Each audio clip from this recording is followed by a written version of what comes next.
আসসালামু আলাইকুম। আশা করি সবাই ভালো আছেন। সবাইকে স্বাগতম নতুন একটি ভিডিওতে। আশা করি আজকে ভিডিওটি খুবই ভালো লাগবে। আমাদের ভোলায় কীভাবে আমরা ইলিশ মাছ ধরি সেটা আজকে দেখাবো। পুরো ভিডিওটি দেখবেন। আর কোন ধরনের ভিডিওটি চাচ্ছেন, আপনার কোন ধরনের ভিডিওটি পছন্দ করেন আমাকে জানিয়ে দেবেন কমেন্টের মাধ্যমে। আশা করি চেষ্টা করবো আপনাদের এই সমস্ত ভিডিও দেওয়ার জন্য। আমরা এখন চলে যাচ্ছি মেঘনা নদীর মাঝখানে। এই হচ্ছে মেঘনা নদীর কাছাকাছি চলে আসছি। আর আপনি একদম ছোট্ট একটি ঘর দেখতেছেন, এই ঘরটি হচ্ছে মাছঘাট। এখানে মাছ বেচে কেনা হয়, বিভিন্ন জায়গা থেকে আসে মাছ নিয়ে বেচে কেনা হয়। আর আজকে আমরা কি পরিমাণ মাছ পাই এবং কি ধরি এটা আপনারা দেখবেন। আশা করি সবাই ভালো লাগবে।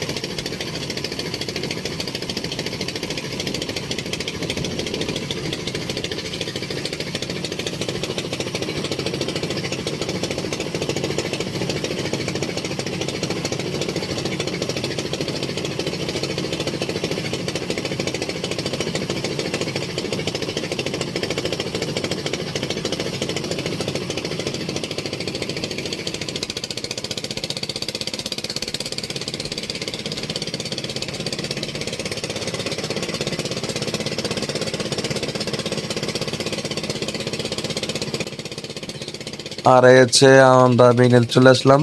আর আমাদের সামনে যে ঘাটটি দেখতে পাচ্ছেন এখন, এটা হচ্ছে তুলাতুলি। ওই দেখা যাচ্ছে টাওয়ার। আমরা হচ্ছে কাছে আমাদের চর থেকে বেরোচ্ছি। আর হচ্ছে এটা হচ্ছে তুলাতুলি, ভোলা তুলাতুলি, ওই পাশে সদর। আমরা এখন হাতে বামে চলে যাব। আর বাম পাশে হচ্ছে চর।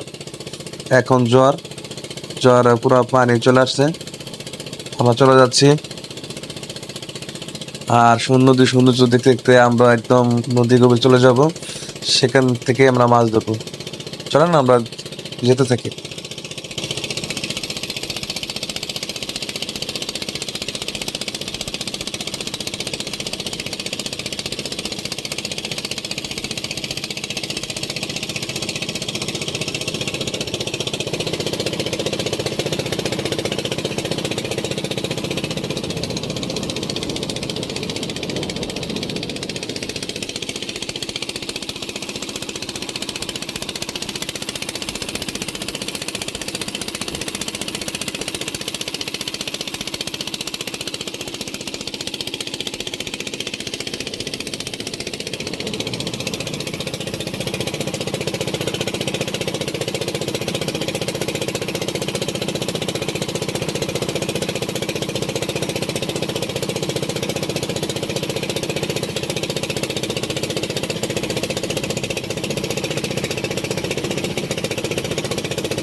এখন আমরা জাল ফেলাবো। হচ্ছে আমার ভাই, এগুলো সবাই হচ্ছে আমরা জাল ফেলানো শুরু করলাম বিসমিল্লাহ করে। এই বয়াগুলো ফেলাচ্ছি এখনো। আর নৌকা আস্তে আস্তে স্টার্ট দিয়ে সামনে আগাচ্ছি। আজকে যাই না কি পরিমাণ মাছ পাবো, আশা করি আলহামদুলিল্লাহ ভালো মাছ পাবো। আর এই হচ্ছে আপনার কারেন্ট জাল ইলিশ মাছের। আমাদের নৌকাটা ছোট, বেশি বড় না। দেখি আল্লাহ কি ভাগ্য রাখছে, আশা কি পাই, যা আছে কপালে।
জাল ফলানো প্রায় শেষ পর্যায়ে। কি জাল ফলানো ফেলালাম জানি না, ভাগ্যে কি আছে। আলহামদুলিল্লাহ, আশা করি ভালো থাকবে। আশা করি সবাই ভালো আছেন, ভালো থাকবেন ইনশাল্লাহ। আমার ভিডিও বেশি করে সাপোর্ট করবেন। আজকে এই পর্যন্তই। আর কি কি মাছ পেলাম আর কত বড় মাছ পেলাম আপনাদেরকে নেক্সট ভিডিওতে আমি দেখাবো। সে পর্যন্ত সবাই ভালো থাকবেন। আল্লাহ হাফেজ, আসসালামু আলাইকুম।